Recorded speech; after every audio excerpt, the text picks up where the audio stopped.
다양한 정보와 감동이 있습니다. 안녕하세요. TV이웃 다정다감입니다.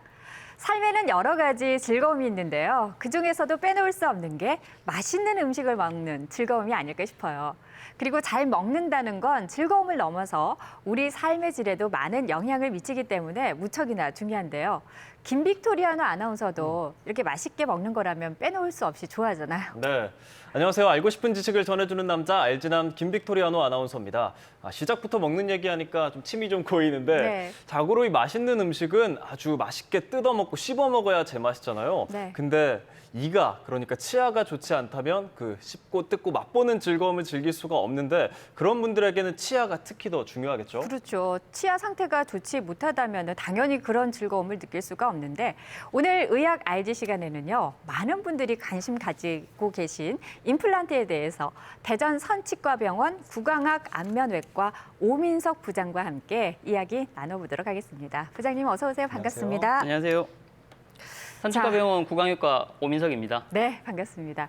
부장님, 네. 사실 저는 어른이 됐지만 갈 때마다 두려운 것이 사실 아직도 치과이거든요. 맞아요. 그렇죠. 네, 그렇지만 이 치아 건강관리는 그 어떤 건강관리보다도 중요하잖아요. 우리가 건강한 치아를 유지 관리해야 되는 이유가 있다면 한마디로 어떻게 얘기할 수 있을까요?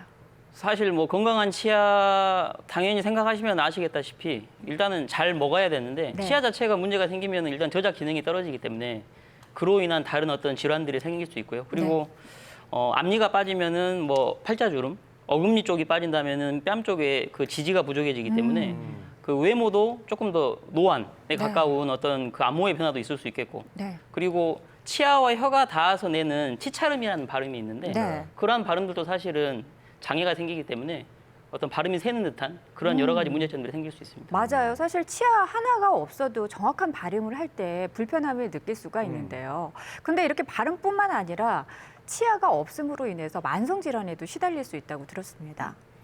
이제 저도 상담을 해보면 그 치아 없이 내원하시는 분들 나이대에 상관없이 30, 40대임에도 불구하고 만일 치아가 없는 상태로 뭐 수년 이상 지나신 분들 상담을 해보면 치아 없이 삼키기 쉬운, 먹기 쉬운 음식들 그러니까 그 면이라든가 네. 빵이라든가 뭐 그러한 음식들을 많이 섭취하다 보니까 어떤 대사성 질환들이 생기는 거죠. 네. 그래서 뭐 당뇨가 생긴다든가 그로 인해서 심장 질환이 생긴다든가 그래서 어떤 그러한 만성 질환들을 본인의 노력에 상관없이 어떤 치아의 상실로 얻게 되는 경우도 있어서 참 안타깝습니다. 네, 네. 방금 말씀해 주신 것처럼 이 치아가 없다면 만성 질환이 있을 수도 있고 뭔가 심리적으로도 문제가 있을 수 있다고 말씀을 해주셨는데 그렇다면 이렇게 치아가 없는 분들은 임플란트라는 치료를 하지 않습니까? 그렇죠. 이 자연 치아 그리고 임플란트 치아의 차이가 있다면 구조적인 어떤 차이가 있을까요, 선생님?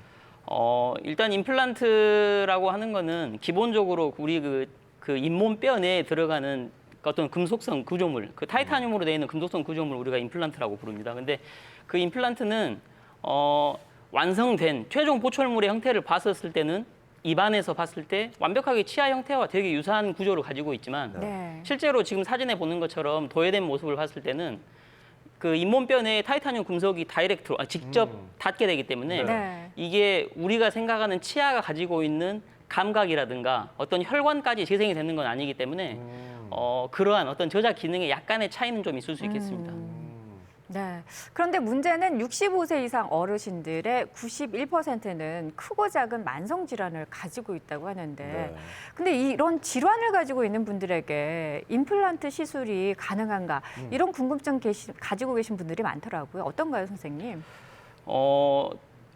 이제 대사성 질환 65세 이상의 어르신들 질환을 많이 가지고 있죠. 많은 질환을 가지고 있고 그런 분들이 사실은 중요한 것은 조절이 되냐 안 되냐 이런 문제점들도 있긴 있는데 네. 어느 정도 본인이 혈압약을 먹고 있고 당뇨약을 복용을 하고 있고 심장 질환으로 인해서 항혈전제를 잘 먹고 있고 라고 한다면은 네. 그러한 것들이 모든 임플란트 수술의 금기증이 되는 건 아닙니다. 네. 이 말은 약을 복용을 하는 것이 그리고 질환을 가지고 있는 것이 직접적으로 임플란트가 불가능하다라는 것은 아니라는 거죠. 그래서 수술적으로 어느 정도 좀 경험이 많고 그리고 의과적인 어떤 진료 지식을 충분히 가지고 있는 의료진과 상담을 한다면 어느 정도 쉽게 해결할 수 있지 않겠느냐 생각을 하고 있습니다. 네. 네, 오늘 시청하시는 많은 분들께서도 임플란트에 대한 관심이 있으실 텐데 그런 분들이 오늘 보시면서 아까 사진도 봤잖아요. 임플란트 어떤 심는다는 느낌, 임플란트 식립이라고 표현을 하는데 그렇다면 잇몸 뼈가 있어야 임플란트를 심지 않겠습니까? 그렇죠. 그렇다면 뼈가 없다면 그만큼 좀 손상이 있는 상황이라면 임플란트를 못 하는 건가요, 선생님? 제가 상담을 할 때 가장 많이 말씀드리는 내용이에요. 네. 나이가 많고 적냐, 전신 질환이 있냐 없냐는 사실은 저는 두 번째로 보고 있습니다. 근데 가장 중요한 거는 치아가 빠진 자리 쪽에 남아있는 잇몸뼈의 양이 어느 정도 있느냐는 수술에 큰 영향을 미치거든요. 그래서 치조골 흡수가 많이 일어난 경우에 있어서는 극단적으로 치조골 흡수가 아예 없는 경우라면 사실 임플란트 식립은 불가능하다고 이야기를 하지만 네. 요즘에는 그러한 그 치조골이 없는 부위에 있어서도 여러 가지 골 재생 수술이나 골 이식 수술 방법을 통해서 그대로 재건을 시킬 수 있는 여러 가지 방법들이 많이 나오고 있기 때문에 네. 치조골 이식 수술을 동반을 한다면 뼈가 많이 흡수된 분들도 임플란트 수술이 가능하다고는 볼 수 있겠습니다. 네. 그렇다면 방금 말씀해주신 그 치조골 이식 수술은 어떤 분들이 하게 되는 건가요, 선생님? 실제로 사진을 보면서 좀 이야기를 한번 드려보겠습니다. 네. 이거는 이제 이분 같은 경우는 제가 실제로 초진 내원부터 이제 마지막 치료까지 해서 종결을 해드렸던 분이신데요. 이분 같은 경우에 40대 여자 환자분이셨습니다. 네. 근데 이제 본인은 치과 공포증도 심했고 그리고 다른 어떤 전신 질환이 있지는 않았지만 치과 치료 자체를 너무 무서워하기 때문에 네. 20년이 넘도록 치과 방문을 하지 않으셨던 치아가 많이 없으시네요. 그렇죠. 네. 그래서 집에서 치아가 빠지는 것을 경험하고 나서 이제 너무 무서우니까 이제 치과 방문을 했던 거였고 네. 이분께서는 다른 데 치과 두세 군데를 갔는데 임플란트가 불가능하다라는 이야기를 공통적으로 듣고 예. 이제 마지막으로 저한테 왔었던 분이었습니다. 그렇군요. 그래서 이제 다음 이제 이분 초진 내원을 해가지고 상담을 하고 네. 어느 정도 공포증에 대한 거는 약물 치료를 병행을 해가지고 진정제 투여를 하면서 이렇게 단계별로 진행을 했고요. 네. 이분 같은 경우 지금 이제 뽑은 그 거죠. 아래 치아 5개를 제외하고 20개 정도 치아를 발치를 했습니다. 아, 예. 근데 실제로 발치를 하고 난 이후에도 보면 임플란트가 들어가야 할 그 원래 치아를 뺀 자리 쪽에 골 흡수가 너무 심하게 일어났기 때문에 단계적으로 먼저 그 각 그 치아 부위별로 네. 골 이식 수술, 치조골 이식 수술을 먼저 진행을 한 거죠. 그렇군요. 네. 그래서 지금 사진을 보게 되면 이렇게 이제 눈금으로 표시한 쪽이 이제 예. 골 이식 수술을 해서 골을 이제 재건시킨 예, 상태입니다. 저 상태에서 바로 수술이 되는 건 아니고요. 한 9개월 정도 기다려야 됩니다. 네. 네. 사실 환자 입장에서는 치아를 다 빼놓고 뼈 이식 수술을 하고 또 9개월, 10개월을 기다려야 되기 때문에 네. 그 기간이 너무 길고 힘들죠. 그렇지만 이제 한 9개월 정도 돼서 치조골이 완벽하게 골로 전환이 이루어졌다라고 한다면 사진에서 보시는 것처럼 임플란트 식립을 진행을 하는 겁니다. 네. 자, 치조골 이식 뭐 이런 거 말씀을 하셨는데, 그러니까 쉽게 얘기해서 저는 이제 여기에다가 진짜 뼈를 심는 건지 정확하게 어떤 건지 궁금한데요. 치조골 이식이라고 하는 거는 실제로 치조골 이식을 하는 재료가 있습니다. 네. 그 재료가 이제 뭐 여러 가지로 돼 있죠. 뭐 자가골, 우리 턱뼈에서 환자 몸에서 직접 채취할 수 있는 자가골이라든가 네. 지금 사진에 나오는 거는 그 발치한 치아를 이용해서 제작한 자가치아 이식제라고 하는 어떤 자가골 형상을 띠고 있는 치아 재료인데요. 네. 저런 것들을 포함해가지고 뭐 동종골, 그 사람의 사체에서 채취한 동종골 이식제라든가 네. 소뼈나 말뼈에서 채취한 이종골 이식제라든가 이러한 여러 가지 뼈 이식 재료들이 있는데 네. 이러한 것들이 수술 부위에 들어갔을 때 바로 어떤 뼈로서의 기능을 하는 건 아니고요. 네. 한 6개월에서 9개월 정도 시간이 지나면서 이식 재료들은 흡수가 일어납니다. 네. 그리고 흡수된 그 빈 자리를 내 골 내에 있었던 골 세포들이 이주를 하면서 뼈로 바뀌는, 그러니까 뼈 이식계를 녹이면서 내 뼈 세포들이 증식을 하는 과정을 거치게 되는 거죠. 그래서 한 9개월 정도 시간이 이루어지면 이식했던 재료들은 다 사라지고 이제 튼튼한 내 뼈만 남게 되는, 그게 이제 치조골 이식의 기본 원리입니다. 네. 그러니까 그만큼 9개월이라는 시간이 걸리는 데는 다 이유가 있었군요. 자, 그렇단 말이죠. 이렇게 치조골을 이식하고 임플란트를 심고 또 이 치아를 가지고, 인공 치아를 가지고 생활하시는 분들도 계시지만 어떤 분들은 임플란트를 이식을 했는데 빠지는 경우도 있다는 얘기를 들었거든요. 실제로 그런 게 가능할까요? 근데 사실 임플란트가 빠졌다고 오시는 분들 많으십니다. 한 그래요? 20년 전 임플란트가 이제 초창기 도입됐었던 시기에는 임플란트 수술을 하는 치과 의사들도 네. 임플란트 자체가 영구적이다라고 믿고 있었어요. 근데 실제로 지금 나온 논문들을 보면 임플란트 예후를 7년에서 10년 정도 보고 있습니다. 그래요? 생각보다 짧죠. 네. 그래서 이제 그러한 요인들이 단순하게 아까 도배된 사진에서 봤다시피 임플란트 나사와 상부 보철물 연결시키는 그 스크류라고 부르는 고정 나사가 좀 풀려가지고 보철물이 탈락하는 경우도 있지만 실제로 잇몸뼈 안에 튼튼하게 유지를 하고 있어야 될 임플란트 나사 자체가 염증에 네. 의해서 탈락하는 경우도 있거든요. 네. 그래서 그거는 이제 실제로 임플란트가 빠졌다라고 했었을 때는 그런 두 가지 요인이 큰 원인이라고 볼 수 있겠습니다. 임플란트가 빠진 거에 대한 또 사진도 준비를 해주셨죠? 네, 한번 케이스 한번 보도록 하겠습니다. 사진으로 봤을 때 우측 아래쪽이죠. 예, 네. 우측 아래쪽에 임플란트 한 7년 전에 이제 수술을 했었던 임플란트 쪽에서 냄새가 나고 피가 난다라는 그 증상으로 이제 저한테 오셨던 분인데요. 실제로 임플란트 보철물을 제거하고 보니까 뿌리 나사 쪽에 염증이 너무 심해서 임플란트 3개를 다 제거를 했습니다. 그리고 제거한 임플란트를 바로 수술할 수가 없었기 때문에 지금 이제 영상에 나가는 것처럼 그 컴퓨터상에서 모의 수술을 한번 실제로 분석을 한번 해본 거죠. 내비게이션 분석을 해가지고 신경관과 임플란트가 실제로 들어갔었을 때 어느 정도 안전한지, 네. 임플란트가 수술이 가능한지 자체를 먼저 분석을 해서 이제 그 결과를 조출을 했고요. 그럼 수술 후의 결과 사진도 있을까요? 이 다음 사진 보시면 실제로 이제 수술 이제 그 예측한 내비게이션으로 분석한 사진 토대로 그대로 이제 수술을 진행을 해서 수술 중간에 신경관하고 거리는 안전한지, 네. 임플란트의 방향은 틀어지진 않았는지 이제 중간에 체크를 저런 식으로 한번 합니다. 야. 그리고 나서 이제 수술을 마무리하고 임플란트 나사의 위쪽으로 이미 임플란트가 한번 수술했다가 탈락을 했던 부위이기 때문에 예. 치조골에 흡수가 많이 일어나 있어서 임플란트를 재식립을 할 때 상부 쪽에 아까 말씀드렸던 치조골 예, 예. 이식 재료를 네네. 이용을 해서 치조골 이식을 같이 병행을 했던 케이스였습니다. 그리고 한 8개월 정도 지난 시점에서 이제 씹을 수 있게 상부 보철물까지 연결을 해서 네. 치료를 종결시켰던 그러한 케이스였죠. 네. 지금 그럼 임플란트 다시 수술을 하고 나서 8개월이 있고 나서야 방금 본 그 그렇죠. 파이널 사진이 나온 네네네네. 거면 이게 처음 수술하는 것보다 재수술하는 건 일반 임플란트보다 훨씬 더 어려운 수술일 것 같아요. 그렇죠. 임플란트 자체가 빠졌다. 네. 일단 이 상황이 된다는 거는 그 기존에 들어가 있었던 임플란트를 잡아줬던 잇몸뼈는 끝까지 100%다 흡수가 돼야지만 임플란트가 탈락이 일어나거든요. 네. 거기서 다시 임플란트를 바로 수술할 수 있다?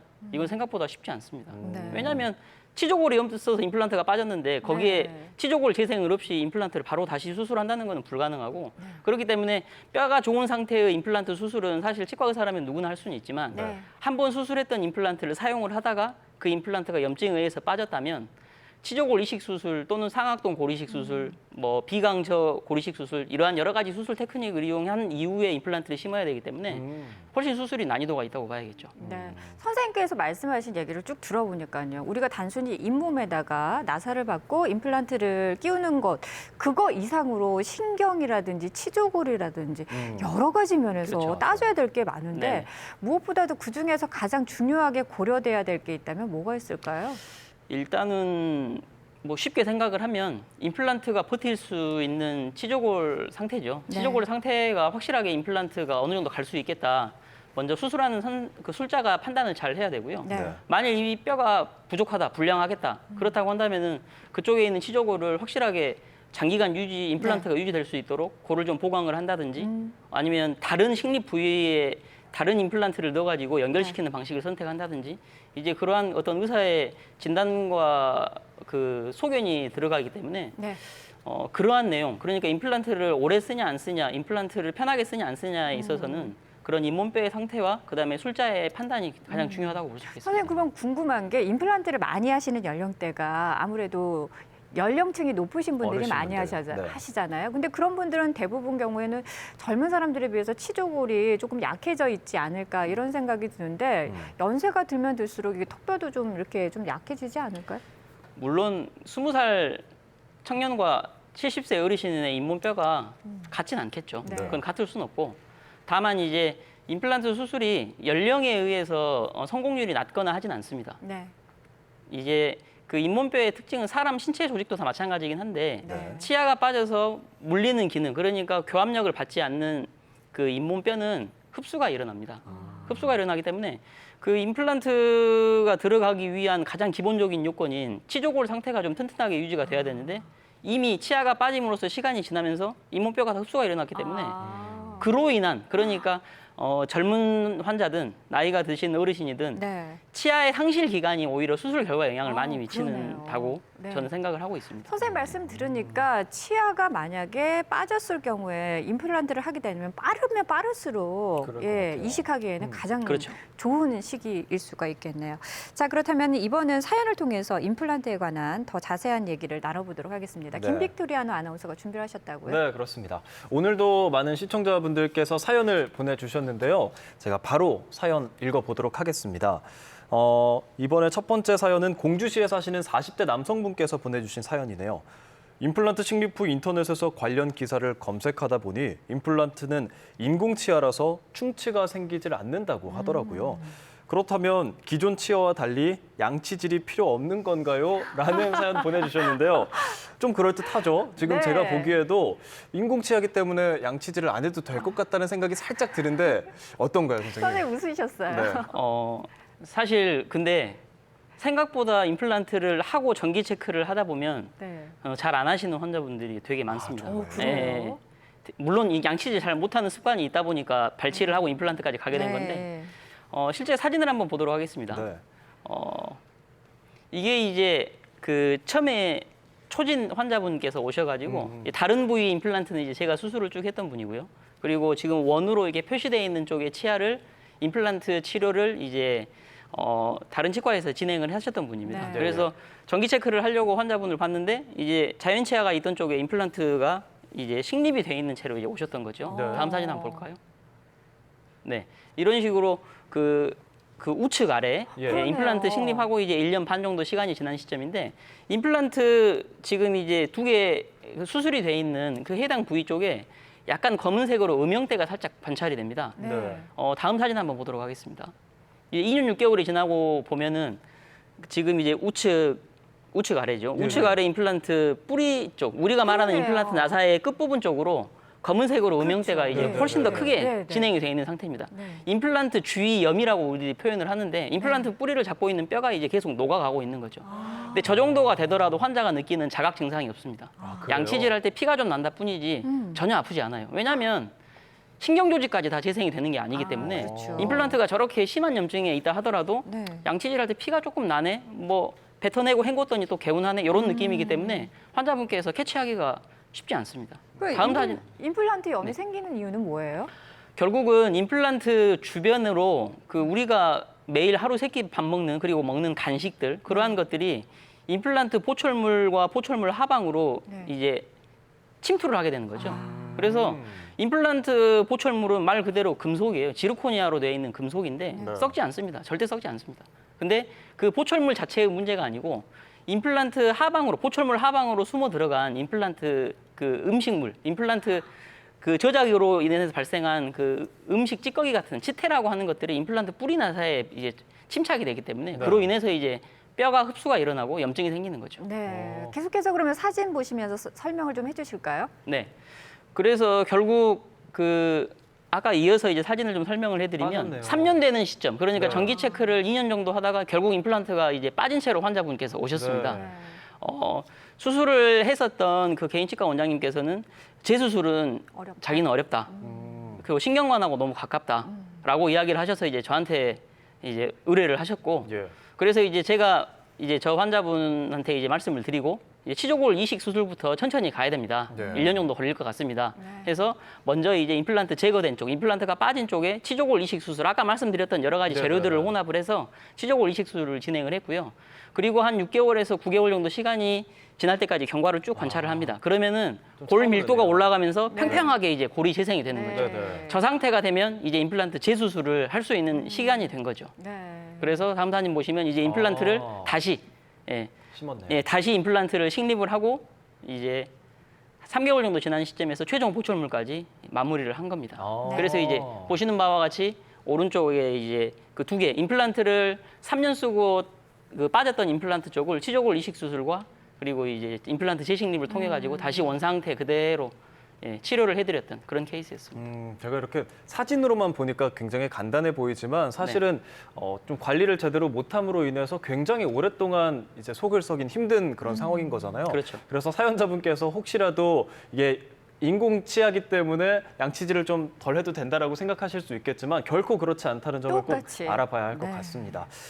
계속해서 두 번째 사연 만나보도록 할게요. 이번에는 대전 서구에 사시는 30대 남성분께서 보내주신 사연입니다. 저는 만성 치주 질환을 앓고 있다 보니까 치아를 하나도 살릴 수가 없다고 합니다. 어떻게 해야 할까요? 전체 치아를 모두 임플란트로 대체할 수 있는 건가요? 혹은 틀니를 하는 게 올바른 선택인가요? 라고 보내주셨는데 이런 고민을 하시는 분들이 많을 것 같아요. 초반에 봤던 사진에선 네네. 한 5개 정도 빼고 다 뺐던 네, 걸 그렇죠. 보긴 했거든요. 네네. 전체도 가능한가요? 전체도 가능합니다. 실제로 이제 제가 치료 계획을 세움에 있어서 물론 그 환자가 너무 고령이거나 네. 아니면은 뭐 만성 질환이 너무 심한 상태에서 조절이 잘 안 되거나 예. 이런 상태라고 한다면은 무리해서 임플란트 치료를 권유해드리지는 않습니다. 다만 근데 환자의 나이, 아직 사회 활동을 충분히 해야 되고 환자의 기대 수명도 충분히 남아 있고 네. 그런데 이제 치주 질환이 심하게 돼 있어서 쓸 수 있는 치아가 하나도 없다. 그렇다고 한다면은 치료 과정이 조금 길고 받는 환자 입장에서 약간 그 불편감이 있을 수는 있다 하더라도 네. 임플란트 치료를 사실 첫 번째 선택으로 권유를 해드리고는 있습니다. 네. 그렇군요. 자, 그런데 선생님 사실 말이죠. 임플란트는 사실 상당히 고가라서 많은 분들이 임플란트를 하실 때 이제 고민이 좀 많으시잖아요. 그만큼 이 임플란트가 아까 말씀하신 것처럼 썩지 않는다라고 했는데 기능적인 면에서도 이게 수명이 영구적인가요? 아니면 한정적인 건가요? 그 앞서에서도 이야기를 한번 살짝 하고 넘어가지만 한 20년, 25년 전 치과 의사들도 임플란트가 영구적이다라고 대단히 확신을 갖고 치료를 했었습니다. 근데 네. 이제 지금 시점, 이제 2020년이 넘어가는 시점에서는 임플란트 자체도 한계가 있는 치료다라는 걸 이제 인정을 하고 이제 그만큼 환자분께 수술해드리는 환자분께 저는 이제 가장 먼저 말씀드리는 거는 초진 상담을 했었을 때 임플란트 수술을 너무 무서워하지 마라. 그리고 임플란트가 완성된 이후에 이제 본인의 쭉 쓰던 치아를 빼서 임플란트를 제가 해드렸지만 임플란트를 이거를 진짜 자연 치아처럼 더 오래 쓰려면 음식물 관리 그러니까 식사를 하시는 건 편하게 하시되 식후에 단순하게 양치질 한 번만으로 그 구강 관리를 끝내지 말고 네. 치간 칫솔, 뭐 치실 그리고 6개월 간격의 정기적인 스케일링 이러한 것들을 다 본인이 할 수 있는 것들은 다 총동원해서 임플란트와 자연 치아 관리를 해야 네. 이 임플란트가 오래 갈 수 있다. 이제 그렇게 설명을 해서 가고 있는 거죠. 실제로 임플란트 그렇게 한다면은 제가 직접 본 환자분은 27년을 쓴 분도 계셨습니다. 오, 그렇군요. 네네. 완벽하게 영구적이라고 할 수는 없지만 본인이 어떻게 관리하느냐에 따라서 그렇죠. 반영구적으로 쓸 수 있다는 네네. 건데 오늘 이렇게 임플란트 치아를 닦는 방법에 대해서도 좀 설명을 해주신다고요? 예, 예. 네. 네. 오늘 그래서 오늘 모델을 좀 가져왔는데요. 네. 아 치아에 대한 네네. 저희들이 이제 환자분들께 모형이요? 구강 교육을 할 때 쓰는 그 이제 치아 모형입니다. 네. 여기 보시면 이쪽 부분에 이게 투명하게 보이긴 하는데요. 해당 부분에 이쪽에 이제 임플란트. 이게 임플란트 실제로 치아예요? 네. 실제로 이제 이 구강 내에 물론 구강 내에서는 잇몸으로 덮여 있기 때문에 보이진 않지만 네. 이 모델상에서는 이렇게 임플란트가 이렇게 들어가 있는 거죠. 예. 우리가 일반적으로 쓰는 그냥 일반 칫솔입니다. 일반 칫솔을 이렇게 가져왔고요. 일반 칫솔을 가지고 임플란트 주변 물론 자연 치아도 마찬가지입니다. 예. 근데 임플란트를 이제 닦겠다. 네. 내가 이제 식사를 맛있게 하고 양치질을 해야겠다라고 생각을 하셨다면 우리가 이제 그 치아면에 숫자로 표현을 하는 게 좀 편할 것 같아서 말씀드리겠습니다. 한 45도 정도 네. 닿게 잇몸에 칫솔모를 찔러 넣은다. 네. 라는 느낌으로 넣고. 접합을 시키세요. 네. 예. 그러면은 이제 한 이런 형태, 예. 45도 정도가 되겠죠. 네. 그래서 이렇게 45도 정도로 치아면에 그 칫솔모가 잇몸을 좀 파고드는 느낌으로 네. 넣어주고 그다음에 한 10여 회 정도. 예, 앞뒤로. 그렇군요. 너무 빡빡 밀 필요도 없습니다. 네. 그러니까 모 자체가 강할 필요도 없는 거죠. 네. 왜냐하면 치아면을 전체를 다 열심히 닦을 필요는 없고 그 치아하고 잇몸이 닿는 그 경계부 쪽에 칫솔모가 끝까지 들어갈 수 있게만 확실하게 위치를 잡아서 한 10번 정도 가볍게 그다음에 또 앞으로 이동을 해서 또 한 10여 회 정도. 네. 이제 이 양치법을 이제 치과 의사들은 바스법이라고 표현을 하는데 네. 네. 이게 사실은 크게 힘을 들이지 않고 시간을 많이 쓰지 않고서도 굉장히 효율적으로 그 치태 관리를 할 수 있는 좋은 네. 방법이죠. 어. 그리고 이제 일반적으로 이 칫솔질로 한 번 다 했다. 그 다음에는 이제 반드시 써야 될 것. 제가 이제 이 스튜디오에 2가지 정도 네. 치간 칫솔을 가져왔는데요. 카메라에 잡힐 수 있나 모르겠습니다. 이제 좀 네.